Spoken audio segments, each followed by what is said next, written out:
E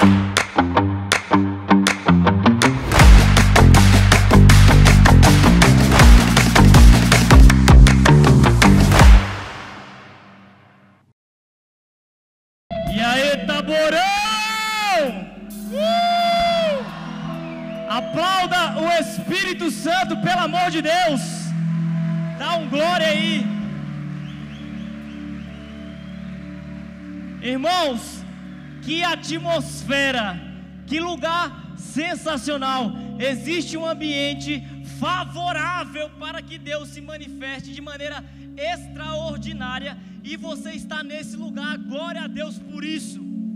Bendito seja Deus no momento em que o seu coração foi convencido em estar aqui para participar do Taborão 2024. E quando eu estava vendo ali agora a abertura, algo vinha muito forte no meu coração.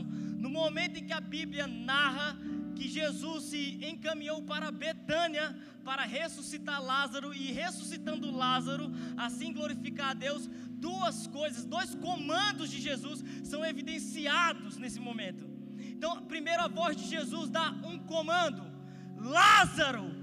E na hora que Jesus pronuncia o nome de Lázaro, a alma de Lázaro volta para o corpo.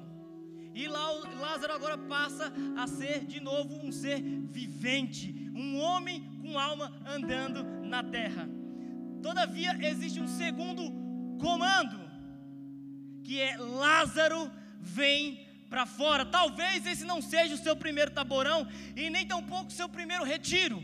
E por vezes você já ouviu Deus gritar o seu nome, e talvez você estava de fato numa situação de morte, mas quando você ouviu o soar da voz de Jesus chamando o teu nome, tu voltou à vida.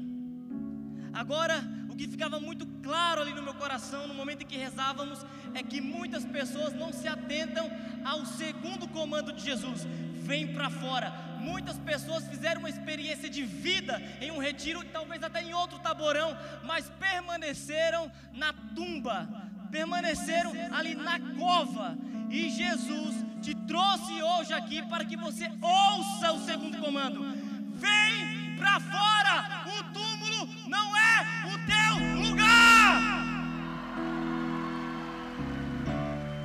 Talvez você pense que Deus, Ele é indiferente à tua morte, é indiferente à tua dor, mas o pai disse ao filho: meu filho, vá a Betânia, e chegando lá, chore a morte do seu amigo, para que Betânia saiba que eu me importo com os meus amigos, que eu choro a morte dos meus amigos. Deixe isso escrito para que o mundo todo saiba: eu me importo com os meus amigos. Deixe isso escrito para que o Brasil inteiro fique sabendo, para que Cascavel fique sabendo, para que o Taborão fique sabendo que eu choro a morte dos meus amigos. Tem amigo de Jesus aqui, sim ou não? Deus está te falando agora: toda situação de morte na sua vida, ela está sendo retirada agora pelo poder do meu nome, porque eu me importo com você. Quem crê de verdade, diga amém. Bendito seja Deus. Fecha um pouquinho os teus olhos, vai, coloca a mão no coração. E da mesma forma que você estava rezando agora, eu quero rezar por nós. Eu tenho uma convicção: rezar demais nunca vai ser possível. Por mais que a gente reze, a gente precisa ainda mais de oração, desse colóquio de amor com Jesus. Então eu quero louvar e bendizer o nome do Senhor pela oportunidade de estarmos aqui reunidos como igreja. Bendito seja, Senhor, pela vida de cada um dos meus irmãos, esses que estão participando, que estão organizando, pela comunidade Tabor, por todos os irmãos que vão pregar, ministrar nesses dias aqui no Taborão. Muito obrigado, bendito seja o nome do Senhor. Eu lhe peço que à medida que a minha voz chegue aos nossos ouvidos, Senhor, a tua voz chega ao nosso coração, porque é a tua voz que transforma, é a tua voz que faz. A voz humana por si só nada pode fazer, mas se o Senhor, utilizando-se da voz humana, falar ao nosso coração, certamente não sairemos daqui da mesma forma que aqui entramos. Então fale conosco, Senhor, preencha todas as lacunas que possam existir no nosso coração, e mais do que nunca, arranca-nos dentro de qualquer que seja a cova que nós nos instalamos. Obrigado, Jesus. Eu peço ao Senhor que faça em mim, através de mim, apesar de mim, faça em nós, através de nós, apesar de nós. Tudo isso eu lhe peço, munido da poderosa intercessão da Santíssima Virgem Maria, a Mãe de Deus. Ó Maria concebida sem pecado, rogai por nós que recorremos a vós. Pelo amor de Deus, você está vivo ou não está? Ó Maria concebida sem pecado, rogai por nós que recorremos a vós. Se você pode, aplauda a Igreja Católica Apostólica Romana. Bendito seja Deus. Irmãos, tomem o assento de vocês e bora ouvir a palavra de Deus. Agora eu quero que você faça uma oração comigo. Levante a sua mão direita, por gentileza. Vamos lá, levanta a mão direita e repita assim: Senhor Jesus, eis-me aqui, estou disponível e na disposição de fazer o que o Senhor mandar. Aleluia. Senhor Jesus, levanta a mão, vamos lá, levanta a mão. Senhor Jesus, eu autorizo que caso eu durma, o Everton taque água na minha cara, ou o microfone na minha cabeça, e onde a água não chegar, o irmão que está do meu lado tem autorização para puxar o meu cabelo. Se eu for careca, pode ser um tapa. Assim seja. Amém. Aplauda o irmão que está do seu lado agora aí, ó. Aleluia. Eu lhe garanto que caso você durma, a sua oração vai ser atendida. Eu tenho esse compromisso com você, tá bom? Quem tiver com chapinha, então, olhos arregalados. Jesus está falando. E quem me conhece sabe que eu faço isso sem problema nenhum, porque eu não pego leve nem com os meus filhos vou pegar com você, de jeito nenhum. E o livro do Provérbio diz que mais vale um tapa na cara de um amigo do que o beijo de um inimigo. Então o que é um copinho de água na cara comparado com um tapa? Faço isso por amor, para que você se abra à graça que está pairando neste lugar. Amém, irmãos? Olha só, eu não tenho dom sobrenatural de ressuscitar defunto, mas se for o caso, a gente vai rezar hoje e defuntos serão ressuscitados, tá bom? Então eu espero que à medida que eu pregue, você reaja como alguém que de fato está vivo.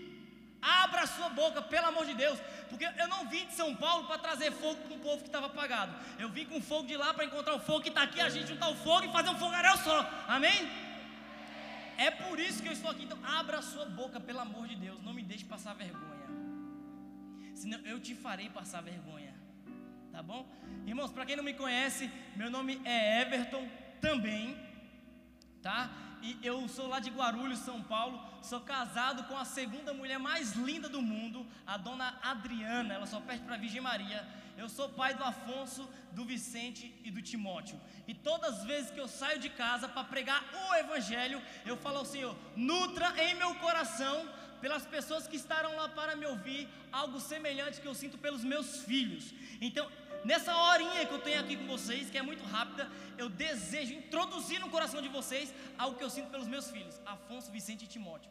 Eles eu tenho aí 18 anos formalmente falando sobre o meu domínio para educá-los e imprimir no coração deles o que eu tenho 1 hora para imprimir no coração de vocês. Agora a pergunta é: Everton, o que você quer para os seus filhos? Tá bom, vou contar até 3 e você pergunta isso para mim, pode ser? Vamos ver se você está vivo, vai, 1, 2, 3. Glória a Deus, vocês estão indo bem. Eu crio os meus 3 filhos com um objetivo muito claro. Eu quero que Afonso, Vicente e Timóteo sejam conhecidos no inferno. Eu quero que Satanás saiba quem é cada um dos meus filhos e os conheça pelo nome, porque só faz sentido ser cristão se eu viver um cristianismo de tal forma que até Satanás saiba quem eu sou. Irmão, não tem novidade nenhuma você saber que o céu te conhece. No céu te conhece melhor que você mesmo. Se tem um lugar que você é conhecido, o nome desse lugar é céu. Mas a nossa vida como cristão na face da terra, ela começa a fazer sentido quando até o inferno sabe quem nós somos. Existe uma passagem no livro do Atos dos Apóstolos que 7 filhos de sacerdotes judeus vão expulsar o demônio de um homem, só que não conhecem Jesus e não se movem como discípulo de Cristo. E na hora que eles impõem a mão sobre o homem que está endemoniado, o demônio fala algo muito interessante. Então, imagina a cena: os 7 filhos do sacerdote chegam, colocam a mão sobre o homem endemoniado e grita: sai, capeta! Acorda, claro, acorda. Sai, capeta! E é interessante o que o homem que está possesso fala para os 7. O homem diz o seguinte: Jesus eu conheço, Paulo eu sei muito bem quem é, agora vocês eu nunca ouvi falar. Olha só, é interessante que eles dizem assim: sai, capeta, em nome de Jesus, aquele que Paulo prega. Ou seja, eles não conhecem Jesus, não caminham com Jesus e querem ter autoridade sobre os infernos, sobre os demônios, pregando no nome de Jesus que eles não seguem, que Paulo segue. Sai, capeta, em nome de Jesus, aquele que Paulo prega. E o demônio fala: Jesus eu conheço, Paulo eu sei muito bem quem é. O demônio dá uma ênfase no nome do apóstolo. Agora vocês eu nunca ouvi falar. E a palavra diz que o homem endemoniado sozinho dá uma surra no 7, eles ficam todo pelado e estrupiado, porque não tinha autoridades no inferno. Então meu desejo para você depois desse taborão, você, mano, que está me olhando aí, é que o inferno saiba quem você é. Qual é seu nome? Vai, macho, é tu, Felipe. O meu desejo é que segunda-feira de manhã, quando você acordar, botar o seu pezinho direito no chão, o inferno pare e fale assim: fique atento, Felipe acordou. É por isso que você está aqui, mano. Você veio aqui para ouvir isso. Se o taborão acabasse agora, você já estava satisfeito. Deus te deu a palavra. É para que você seja conhecido no inferno. Porque eu imagino que o apóstolo Paulo tinha placas com a cara dele: procura-se na realidade espiritual, tamanho o dano que esse homem causou no inferno. Agora vai ter uma placa na cascavel espiritual com a foto do Felipe: procura-se, por conta da vida dele. Esse é o meu desejo para cada um de vocês aqui. Porque se não for assim, não faz sentido ser cristão. Tem alguém vivo aqui, pelo amor de Deus? Amém. Deixa eu pegar minha água que ela vai me ajudar. Porque eu estou vendo que vocês estão com dificuldade de aprender. Vocês não estão acreditando que eu vou fazer isso não, né? Peraí.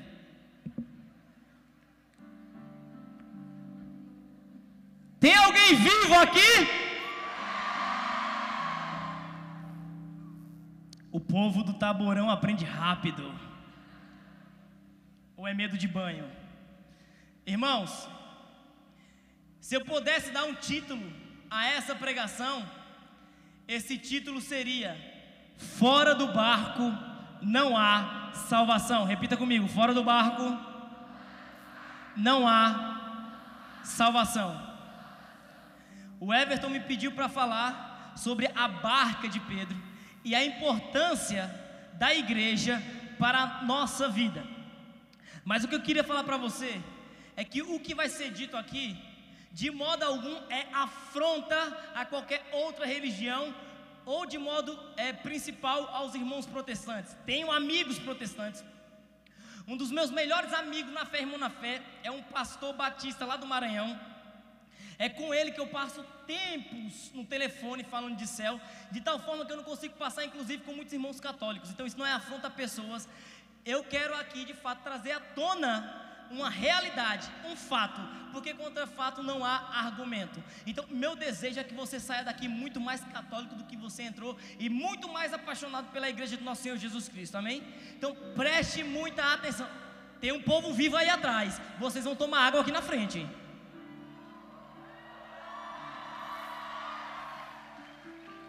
Aleluia. Irmãos, então que não soe como arrogância ou como fundamentalismo afirmar que fora da igreja católica não há salvação. Essa frase ela foi dita há muito tempo atrás, e o registro mais antigo dessa frase é dada a um santo chamado São Cipriano de Cartago e a um autor dos primeiros séculos da igreja chamado Orígenes. Eles falaram que fora da igreja não havia salvação, mas esta frase ela foi repetida em outros concílios de maneira mais próxima da gente. No Concílio Vaticano II isso foi afirmado de alguma forma, e numa declaração chamada Dominus Iesus, que é um documento da igreja, isso é afirmado de forma categórica. afirmado que a Igreja Católica Peregrina na Terra é sacramento universal da salvação. E pasme você, o documento ele tem uma nuance que quer conversar com outras religiões, ou seja, ela é uma declaração ecumênica. Então, afirmar que fora da igreja não há salvação, de modo nenhum é uma afronta, é de fato você declarar uma realidade. Então, guarde no seu coração, você pode esquecer tudo que eu vou falar aqui nessa pregação, mas lembre-se de uma coisa: fora do barco não há salvação. Então, se você está fora, é bom você entrar dentro, de uma vez por todas, não só fingir que está, mas está de corpo e alma, amém?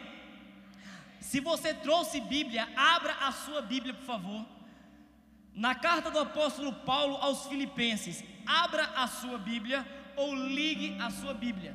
Se você tiver coragem, vamos lá, abra a Bíblia em Filipenses capítulo 2, versículo 6, por gentileza. Enquanto você procura, vamos rezar assim, vai: Santo anjo do Senhor,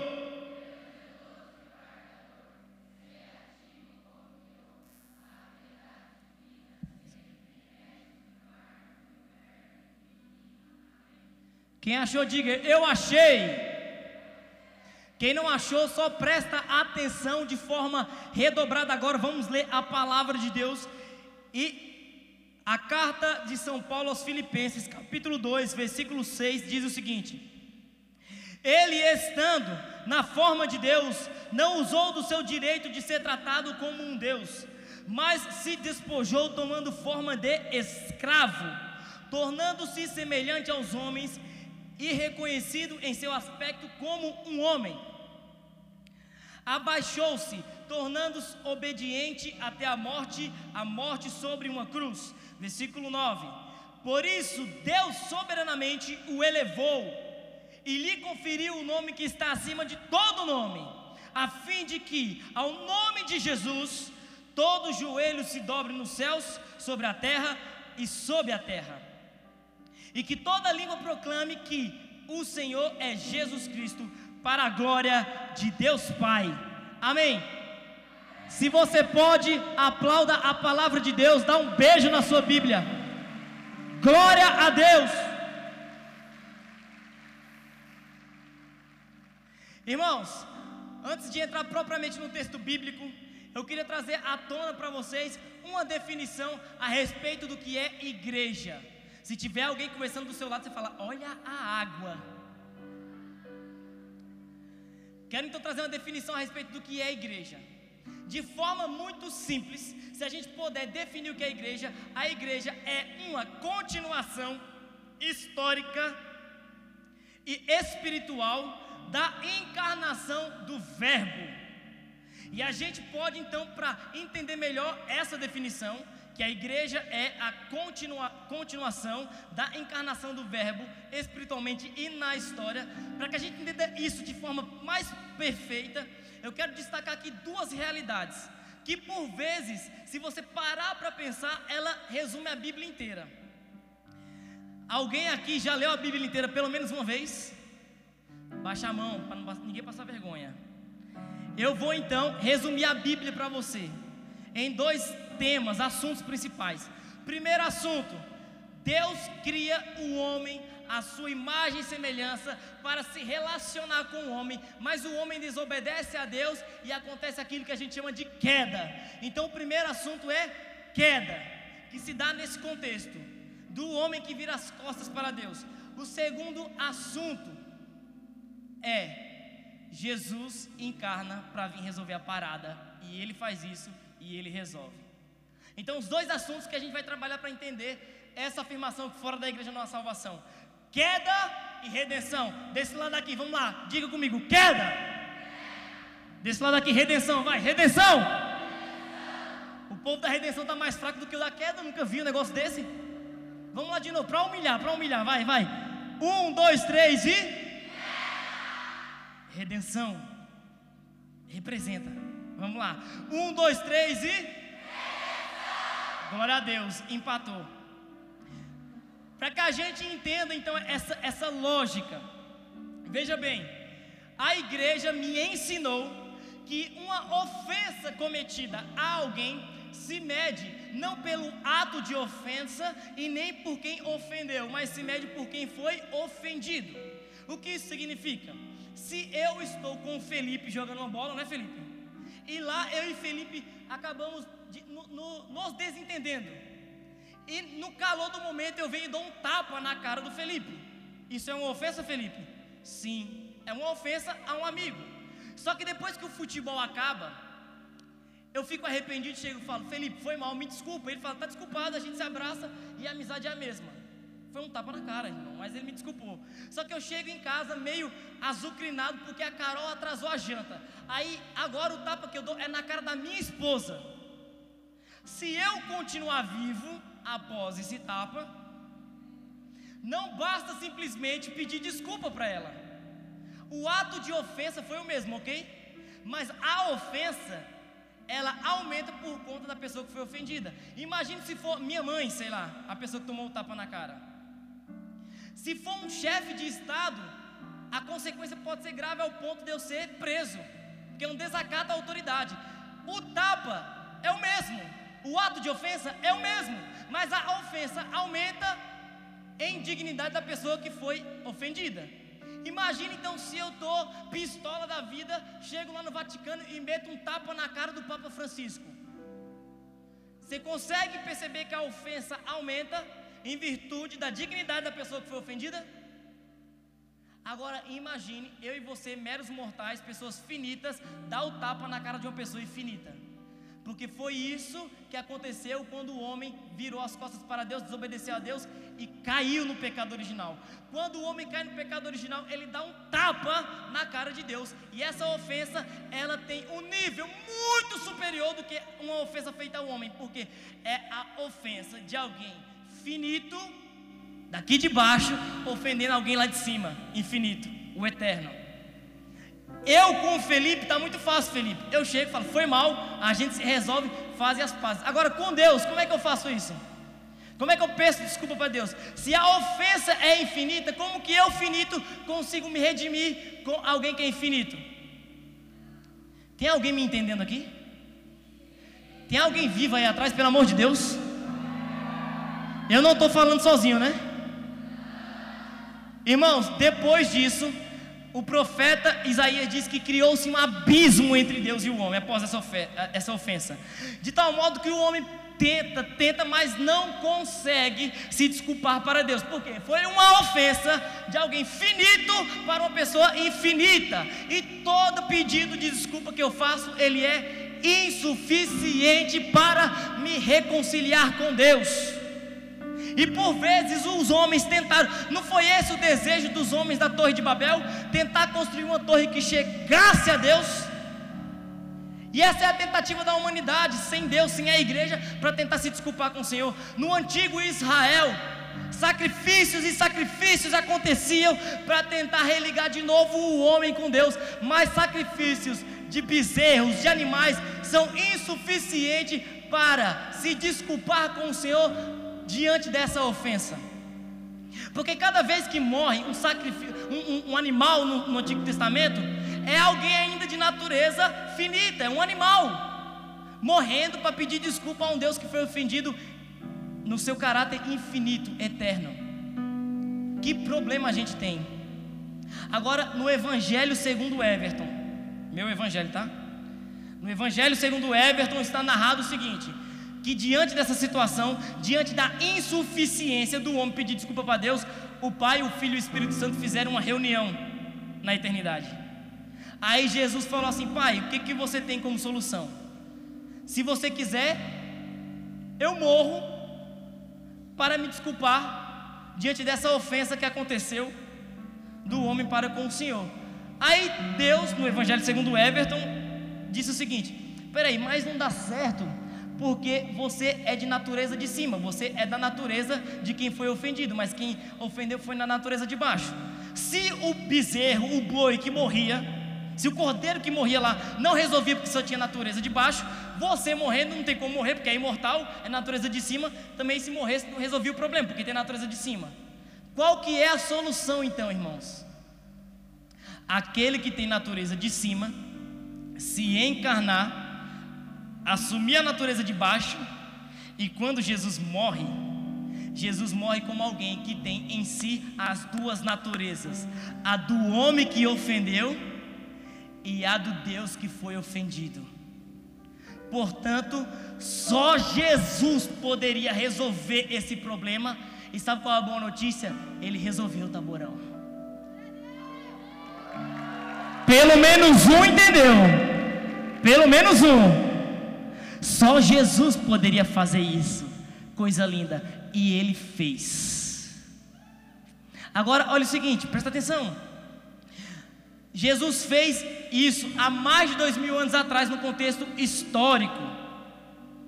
Só que essa verdade chega para mim e para você hoje aqui no Taborão, em 2024, de forma viva e eficaz. E por que ela chega de forma viva e eficaz aqui para nós? Porque você não estava lá há mais de 2000 anos. Você estava lá no Calvário quando Jesus morreu? Não estava. Está aqui hoje. Como que aquela realidade que aconteceu lá há mais de 2000 anos chega aqui para mim e para você de forma viva e eficaz? É porque ela rasga a história de forma ininterrupta por meio de um organismo vivo. E é por isso que chega para mim e para você de forma viva. O nome desse organismo vivo que transporta nos anos, na história, a realidade da salvação, do sacrifício de Cristo na cruz. Essa realidade, esse organismo vivo que consegue transportar isso de forma viva e eficaz para chegar aqui hoje no Taborão, se chama Igreja Católica Apostólica Romana. É por isso que a salvação chega para nós de forma eficaz. E para que eu possa então usufruir dos méritos que Cristo alcançou na cruz, eu preciso ser enxertado, incorporado. Eu preciso fazer parte do corpo dele aqui na terra, chamada igreja. E a gente acessa esse corpo por meio de um negócio chamado batismo. É aí que os méritos da paixão de Cristo, ele é transportado para mim e eu sou salvo. E é por isso que a igreja afirma de forma categórica que fora da igreja não há salvação, porque Jesus só tem um corpo, Jesus não tem dois. Jesus não é uma anomalia. E eu até entendo que algumas religiões são chamadas de boas religiões. É errado afirmar que toda religião é boa, porque tira-nos da única e verdadeira religião. Mas eu também entendo quando alguém fala que uma religião é boa. Nem todas são boas, mas se for para falar que alguma religião é boa, talvez isso se dê por conta da boa intenção de seus fundadores. Porque quando a gente fala de religião, a gente está falando do quê? De religar o homem com Deus. É isso que se tenta fazer. E talvez na mais das boas intenções, o homem cria uma religião para tentar se ligar com Deus novamente. Por exemplo, Allan Kardec, conhecido como o pai do espiritismo, ele funda o espiritismo kardecista, tentando o quê? Se aproximar com o eterno. Isso de forma intuitiva, consciente ou não. O que ele está tentando é o quê? É religar o homem com Deus. Então, o primeiro budista que inaugura, que cria o budismo, o que ele está tentando? Religar o homem com Deus. Isso em todas as outras religiões. O islamismo, Maomé, ele recebe, entre aspas, uma revelação e funda o Islã. O que ele está tentando? Ligar o homem com Deus. Então são todas tentativas do homem alcançar a Deus novamente. Mas no cristianismo, meus irmãos, na igreja católica é diferente. Não é o homem que vai ao encontro de Deus, é Deus que encarna na pessoa do Filho e vem até o homem. Amém, irmãos? Pode aplaudir, é a igreja. Uma santa da igreja, Santa Edith Stein, ela lê um livro de Santa Teresa de Jesus e se converte ao catolicismo. E em um diálogo com a mãe dela, ela dizendo que vai se tornar católica, a mãe dela diz o seguinte: não, você não pode se tornar católica de jeito algum, porque eles adoram um homem, um tal de Jesus Nazareno. E ela diz o seguinte: não, mamãe, o negócio é diferente. O cristianismo, o catolicismo, não é um homem querendo ser Deus. É Deus que quis ser homem. E é por isso que eu me tornarei católica, porque só na igreja católica nós temos o corpo que nos redimiu na cruz, vivo e operante na terra. Então eu serei católica, apostólica, romana. Se tem alguém aqui que ama a igreja católica, pelo amor de Deus, faz barulho aí. É por isso que nós estamos aqui, meus irmãos. E eu afirmo e reafirmo para vocês: quem não está com os 2 pés dentro do barco, é bom colocar. Porque não tem como ser quase católico. Ou você é, ou você não é. E repito, dizer que fora da igreja não há salvação não é equivalente, presta atenção, para você não sair por aí metendo carteirada na cara do povo, falando que o povo vai para o inferno. Porque não é isso que eu estou falando aqui. Eu afirmar que fora da igreja católica não há salvação não é equivalente a dizer que todas as pessoas que não são de forma denominacional católicas estão condenadas ao inferno. Porque eu acredito que tem muito protestante que é mais católico do que muito católico denominacional. E não me surpreende chegar um dia na eternidade e perceber que muitos protestantes foram salvos, espíritas foram salvos e católicos ficaram para fora. Mas se foram salvos, foram por meio da igreja católica, ainda que a gente não tenha o conhecimento de como isso se deu. Mas salvação de verdade, só na igreja católica, apostólica, romana. Baixe no seu peito e fala assim: obrigado, Jesus. Obrigado por ser católico. E se eu não era, vou me tornar hoje.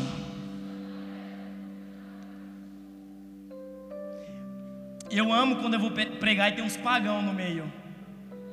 Tem algum pagão aqui entre nós? Não vai falar agora, né? Tá de boa. Tá. Aí você fala assim: beleza, Everton, você falou da comparação aí, da distinção entre todas as outras religiões comparada ao cristianismo. Mas como é que fica a situação dos nossos irmãos protestantes? Porque de alguma forma eles também são cristãos. Eles acreditam que Jesus é Filho de Deus, que encarnou, e muitos dizem: aceitei Jesus como meu Senhor e Salvador. Então de alguma forma essa igreja também, ela é o sacramento universal da salvação. Vamos lá, então vamos tentar entender isso, para que isso fique muito claro para nós. O protestantismo, ele tem uma acusação central a respeito da igreja católica. Porque o que aconteceu? Jesus Cristo, ele encarnou, ele discipulou pessoas, de forma mais específica 12 apóstolos, para que os 12 apóstolos dessem continuidade àquilo que ele iniciou. E sobre a fé dos apóstolos, ele institui uma igreja. Porque nós cremos naquilo que Pedro crê. Nós não cremos no que Jesus cria, nós cremos naquilo que Pedro crê. E é nisso que está fundamentada a igreja, na fé de Pedro. Obviamente, com o sacrifício de Cristo na cruz, essa igreja é inaugurada, mas é inaugurada sobre a fé de Pedro.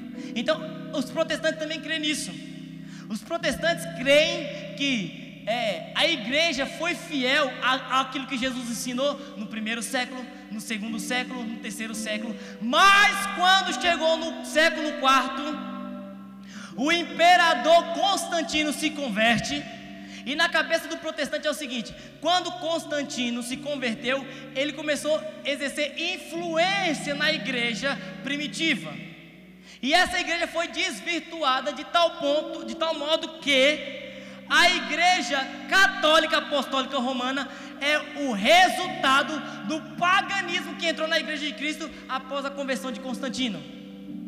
Quando na verdade o cristianismo cristianizou Roma por meio da influência de Constantino.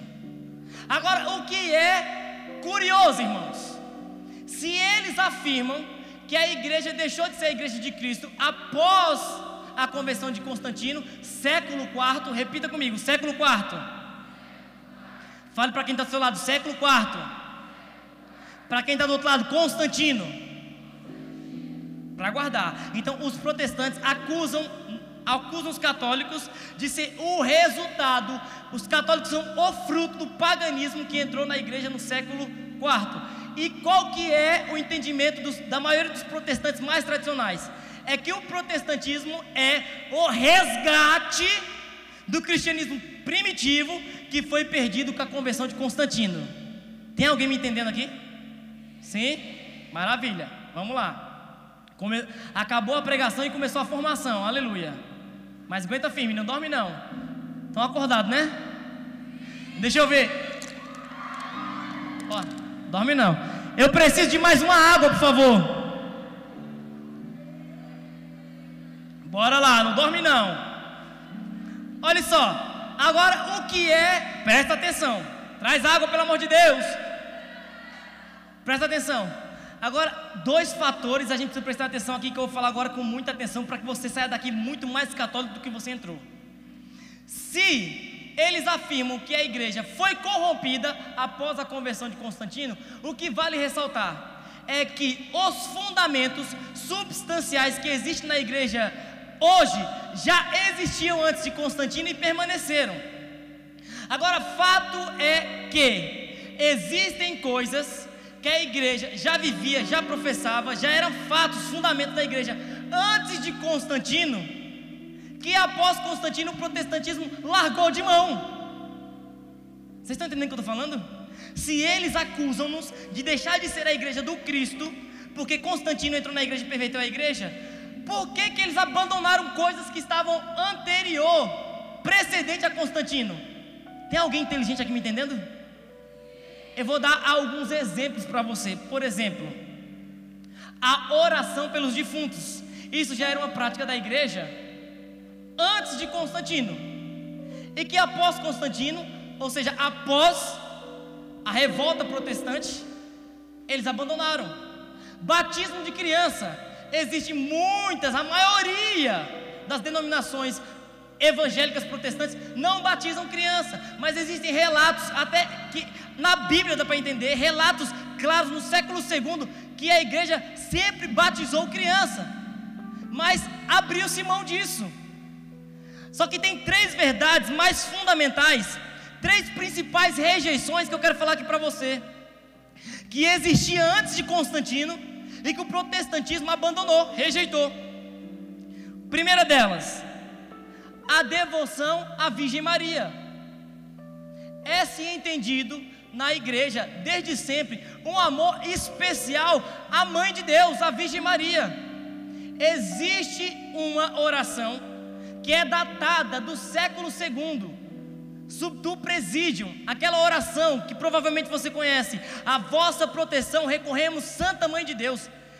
Existem relatos, documentos que provam que essa oração é datada do século II, ou seja, Constantino é século IV.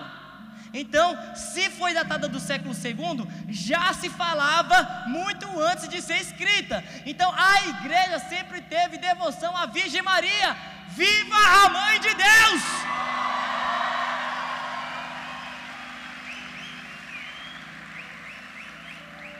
Chegou mais uma água. Então, por favor, coloca um sorriso no teu rosto. Olha para quem está do seu lado e diz assim: a Virgem Maria é uma gracinha. E nunca mais se refira a ela sem sorrir. Toda vez que você for falar da Virgem Maria, você diga sorrindo: a Virgem Maria é uma gracinha.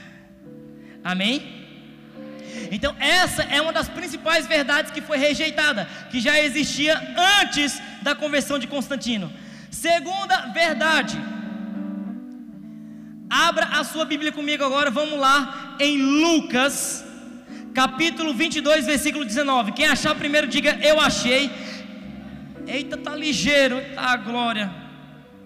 Quem achou primeiro vai ganhar um presente do Everton Tabu. Procure ele depois. Achou? Vamos lá. Lucas 22, 19. Lucas 22, 19. Nós vamos falar então da segunda rejeição protestante que antecedia a conversão de Constantino. A palavra diz assim: e tomou um pão, deu graças, partiu e deu a eles, dizendo: isto é o meu corpo, que é dado por vós, fazei isto em memória de mim. E depois de comer, fez o mesmo com a taça, dizendo: essa taça é a nova aliança em meu sangue, que será derramado por vós. Eis, porém, que a mão do que me trai está comigo sobre a mesa. Palavra da nossa salvação. Presta atenção, a segunda rejeição principal do protestantismo, que é uma verdade que já existia antes da conversão de Constantino, é a Eucaristia. Essa é uma das passagens que Jesus se refere ao pão como sendo o seu corpo, não que significa, não que representa, mas afirmando uma das passagens mais conhecidas está lá em João 6. Jesus afirma diversas vezes, de forma categórica, que o pão é sua carne e que o vinho agora é o seu sangue. Nunca ele fala, representa, significa, parece, simboliza, sempre é. Quem está vendo aqui a minha mão? A minha mão significa a minha mão? Não, a minha mão é a minha mão. Esse microfone, ele representa o microfone? Não, ele é um microfone. Tem uma afirmação a respeito do que ele é. E quando Jesus afirma, isto é o meu corpo, é ele que está falando, então é o corpo dele. E ele ainda conclui dizendo: fazer isto em memória de mim, fazer isso em minha memória. Irmãos, a palavra original no grego aqui não é uma memória como lembrança, como um fato que aconteceu e eu e você estava lá, e agora fala: você lembra daquele dia como foi legal? Você lembra do Taborão 2023 como que foi? Não é uma lembrança nesse sentido. A lembrança contida nas Sagradas Escrituras, nesse trecho específico, é atualização. A palavra significa atualização. Então quando Jesus diz, fazer isso em memória de mim, ele está falando, atualize isso sempre que possível em minha memória, traga à tona de novo essa realidade. Então eu e você, quando estamos na missa, nós não comemos pão e nem bebemos vinho. E quem garante isso para nós são as Sagradas Escrituras, é o magistério e a tradição da igreja. Olha só, presta atenção no que eu estou falando aqui para você. Pedro, diga comigo, Pedro, ele estava lá. Não, só precisa repetir Pedro só. Olha só, o que acontece, irmão? A Bíblia comprova isso em diversos textos. A doutrina da igreja nos afirma isso, explicando o mistério, ou melhor, o milagre da transubstanciação, que não vou me estender para explicar ele aqui agora. E a tradição da igreja nos afirma isso de forma muito bela. Pedro estava lá. Pedro estava sentado à mesa. Pedro comeu, Pedro bebeu e afirmou: não é mais pão, é carne, não é mais vinho, é sangue. Aí ele pega e fala para o sucessor dele: eu estava lá, eu comi, eu bebi. Não é mais pão, não é mais vinho, é carne e é sangue. O sucessor de Pedro passa para o sucessor do sucessor e diz: eu não estava lá, mas Pedro estava lá. O outro sucessor estava lá. Eles comeram, eles beberam. Não era vinho, não era pão, era sangue e era carne. Isso chega aqui em 2024. Papa Francisco, que é a atualização de Pedro na terra, ele afirma: Pedro estava lá, e de alguma forma então eu, através do ministério, estava lá. Não é pão, é carne, não é sangue, não é vinho, é sangue. Corpo, alma e divindade de nosso Senhor Jesus Cristo. E essa afirmação, ela é categórica antes mesmo da conversão de Constantino. Então Jesus está assim presente na Eucaristia. Doa a quem doer. Viva a Jesus, viva a Igreja Católica Apostólica Romana. E olha só, uma afirmação que foi rejeitada. Terceira afirmação que já existia antes da conversão de Constantino e que foi rejeitada: a primazia do apóstolo Pedro, ou seja, o papado. Então eles têm uma treta com o papado, que dizem que o bispo de Roma não é o sucessor de Cristo na terra. Irmãos, mas se você olhar com atenção e com sinceridade para as Sagradas Escrituras, você vai ver que existe uma primazia a respeito da pessoa de Pedro. O nome, a palavra, o nome de Pedro, ele é referido na Bíblia 172 vezes. 172 vezes a Bíblia fala sobre o apóstolo Pedro. O segundo colocado depois de Pedro é muito menos da metade, que é o apóstolo João. 46 vezes o nome de João é citado nas Sagradas Escrituras. E por terceiro, o apóstolo Tiago, 19 vezes. Em comparação com Pedro, 172 vezes. E toda vez que vai se referir desses principais apóstolos, sempre é referido Pedro, Tiago e João, ou Pedro, João e Tiago. Pedro sempre vem primeiro. Ele que dá o abre-alas para falar em nome do colégio apostólico. Lembre-se, depois que Jesus, ele faz o discurso do pão da vida, alguns discípulos vão embora e Jesus diz: e vocês não querem ir embora? Ele diz vocês, ou seja, é plural, é um conjunto de pessoas, só que tem um dentre eles que se levanta e fala por todos: a quem iremos nós, se só em ti encontramos palavra de vida e de vida eterna? Pedro fala por todos: a quem iremos nós? Ele tem uma primazia diante de todos os outros. A Bíblia deixa muito claro para nós, e eu não sei se você sabe, a Bíblia é anterior, os relatos, o que aconteceu no contexto bíblico aconteceu antes de Constantino, mas o protestantismo também rejeita essas verdades. Ou seja, se o problema foi o tal do Constantino, por que essas verdades foram abandonadas?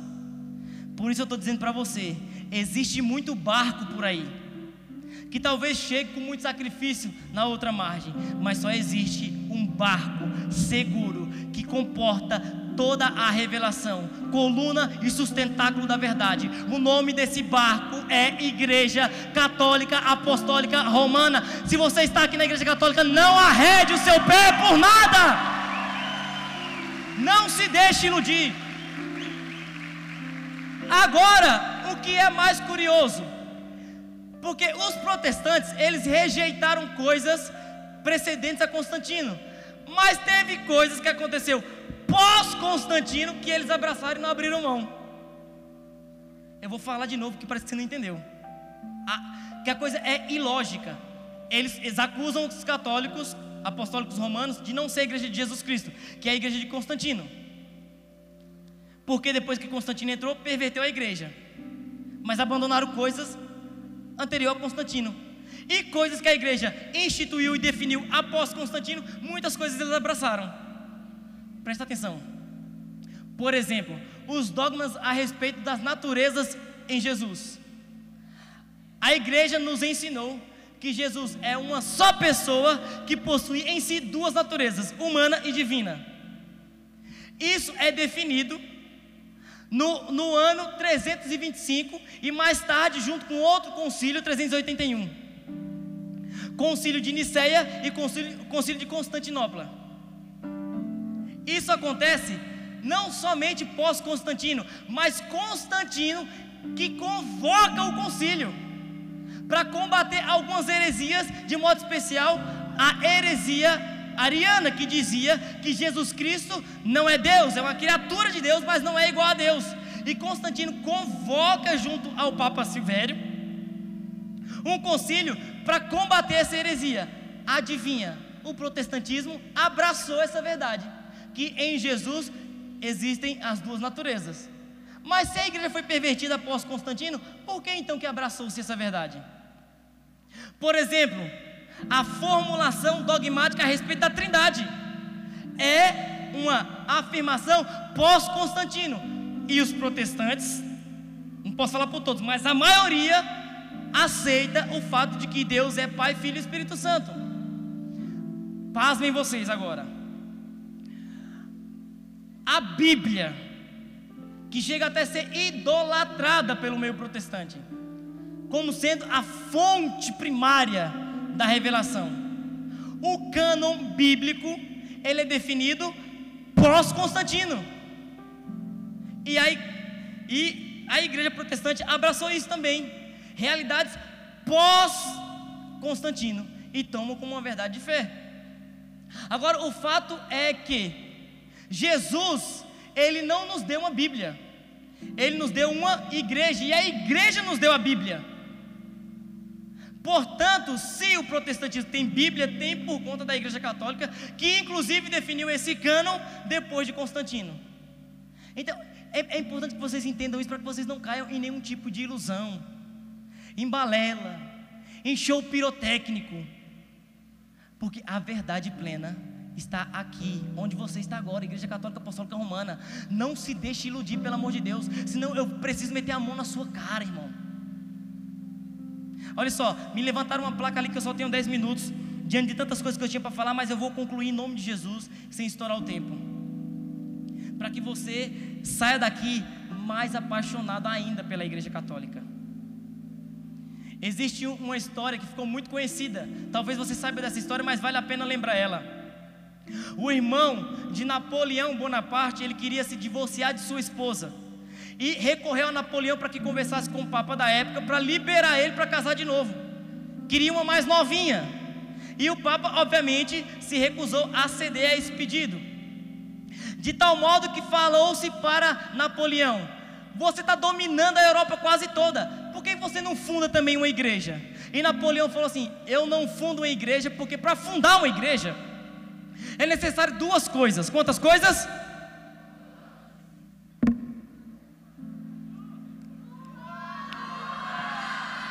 Duas coisas.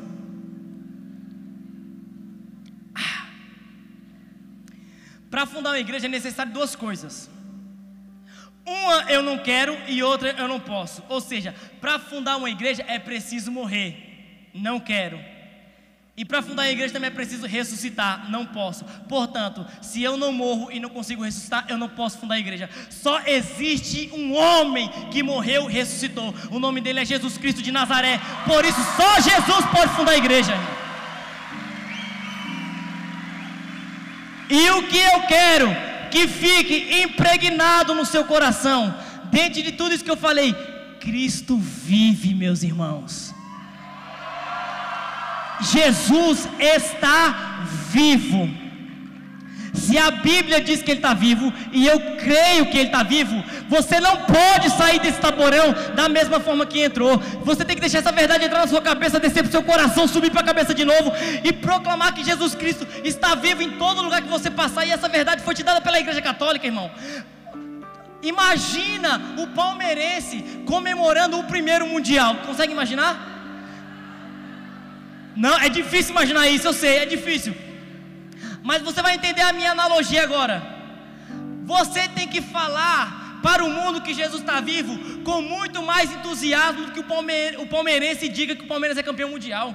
Eu vejo as pessoas com mais entusiasmo para anunciar um acidente. Nossa, chega num lugar e fala: acabei de ver um acidente. Fala isso com mais entusiasmo do que a verdade que Jesus está vivo. Eu vejo as pessoas se encontrarem ansiosas para falar sobre o resultado do Big Brother Brasil.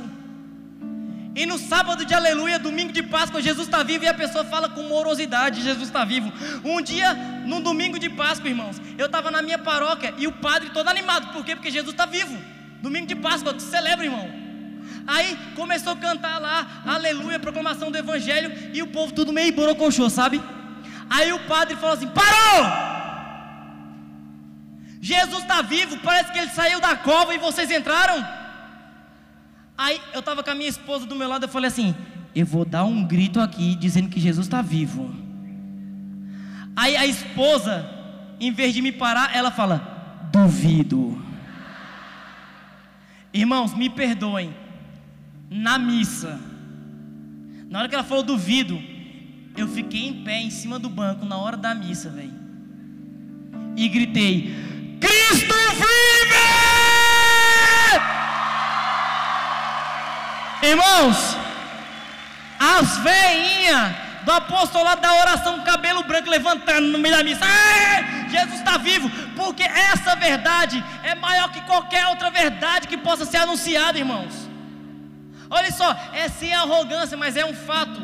Nós somos a única religião da terra que podemos adorar o nosso fundador. Ninguém mais pode adorar o seu fundador, só nós podemos. Se você pegar um avião agora, e for lá para Marselha, na França, e você for lá no túmulo de Allan Kardec, vai estar uma placa lá: aqui jaz Allan Kardec. E lá vai estar o quê? Os restos mortais de Allan Kardec. Se você pega um avião e você vai para Meca, lá na Arábia Saudita, você vai chegar no túmulo de Maomé, lá vai estar escrito assim, ó: aqui jaz Maomé e os restos mortais de Maomé. Se você pega, sei lá, um avião e vai para o túmulo de qualquer outro fundador de qualquer outra religião, quando você chegar lá, você vai encontrar o quê? Os restos mortais do fundador daquela religião. Mas se você pega um avião aqui em Cascavel e você vai parar lá em Jerusalém, na Palestina, você vai procurar onde que está o túmulo de Jesus. E quando você chegar lá, vai estar a plaquinha: morreu, mas não está aqui, ele ressuscitou. Jesus Cristo está vivo, irmãos. Viva a Igreja Católica, meu irmão. Olha só, para mim finalizar aqui, eu peguei uma foto que eu tenho guardada há anos, há mais de 10 anos no meu celular. E eu queria finalizar lendo isso aqui para vocês, para que você saia daqui mais católico do que você entrou, se isso for possível. Olha só: quem fundou a tua igreja, entre aspas? Adventista do sétimo dia, William Miller, nos Estados Unidos, em 1818. Adventista do sétimo dia, não, melhor, a outra é adventista, essa adventista do sétimo dia, Ellen White, nos Estados Unidos, em 1863. Os anglicanos, Henrique VIII, o rei Henrique VIII, na Inglaterra, em 1534. A Assembleia de Deus, Hot Spring, nos Estados Unidos, em 1914. Os calvinistas, João Calvino, Suíça, 1525. Congregação Cristã do Brasil, Luiz Francesco, Brasil, 1910. Deus é Amor, Davi Miranda, Brasil, 1962. Exército da Salvação, William Booth, Inglaterra, 1878. Igreja Universal do Reino de Deus, Edir Macedo, Brasil, 1977. Legião da Boa Vontade, Alziro Zaru, Brasil, 1979. Os luteranos, Martinho Lutero, Alemanha, 1521. Metodista, John Wesley, Estados Unidos, 1784. Os Mormons, Joseph Smith, Estados Unidos, 1830.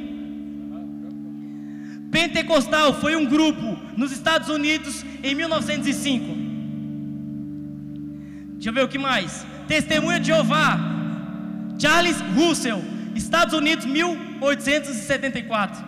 Igreja Mundial do Poder de Deus, Valdomiro Santiago, Brasil, 1998. Igreja Internacional da Graça de Deus, R.R. Soares, Brasil, 1980. Igreja Católica Apostólica Romana, Jesus Cristo de Nazaré, Palestina, há mais de 2000 anos, irmão. Só a tia que entendeu. Viva a Igreja Católica Apostólica Romana! Irmãos, é por isso que eu afirmo e reafirmo, com tudo que tenho e sou, com todas as minhas limitações: permaneça no barco, irmão, porque fora do barco não há salvação. Eu não sei se você sabe, antes mesmo de finalizar, a gente vai rezar, é isso? É ou não? É? Eu queria falar para você que, se você não conhece ainda, eu faço parte de um ministério chamado No Barco, e é por isso que estou pregando sobre isso hoje. O No Barco começou com um apostolado na internet, mas é o desembocar de 10 anos de caminhada, de pregação, não em eventos como esse, em lugares hostis. Há mais de 10 mil anos Deus me leva a pregar o Evangelho. Nos últimos 2 anos a gente inaugurou o No Barco, que é um podcast, um canal de evangelização na internet. E depois do No Barco a gente já rodou mais de 15 estados no país para pregar essa mensagem: fora do barco não há salvação. Você que está aqui hoje pode cooperar para que o No Barco continue navegando. Durante 10 anos da minha vida, eu trabalhei de segunda a sexta, final de semana eu estava em algum lugar pregando o Evangelho. De novembro do ano passado para novembro de agora, eu estou integralmente na missão. Sou casado, tenho 3 filhos, tenho minhas responsabilidades, mas creio num Deus que envia, e se envia, Ele dá a providência. E essa providência passa através de vocês. Eu trouxe algumas camisetas, estão lá no final, ao merchan. Não é sobre camiseta, presta atenção, olha aqui de novo. Não é sobre camiseta. Quando você compra uma camiseta, você patrocina a missão, o anúncio do Evangelho. Então seja maduro o suficiente, assuma essa responsabilidade. Se você pode, depois você passe lá, adquira a camiseta do No Barco e venha para o barco com a gente. Amém? Se você entendeu 1% do que eu falei, pelo amor de Deus, se coloca de pé, amando a igreja mais do que você amava quando você chegou aqui. Porque o Deus que ressuscitou Lázaro, o Deus que tirou o amigo dele daquela cova, Ele está vivo e se manifesta nesse ambiente aqui agora, ainda que por meio de servos inúteis, porque o que dá vida à palavra não é quem prega, a vida da palavra está na própria palavra, e ela se atualiza, e existe agora um chamado, que começou pelo teu nome. Qual o seu nome? Fala o seu nome para mim, pelo amor de Deus. Qual o seu nome? Repete o seu nome.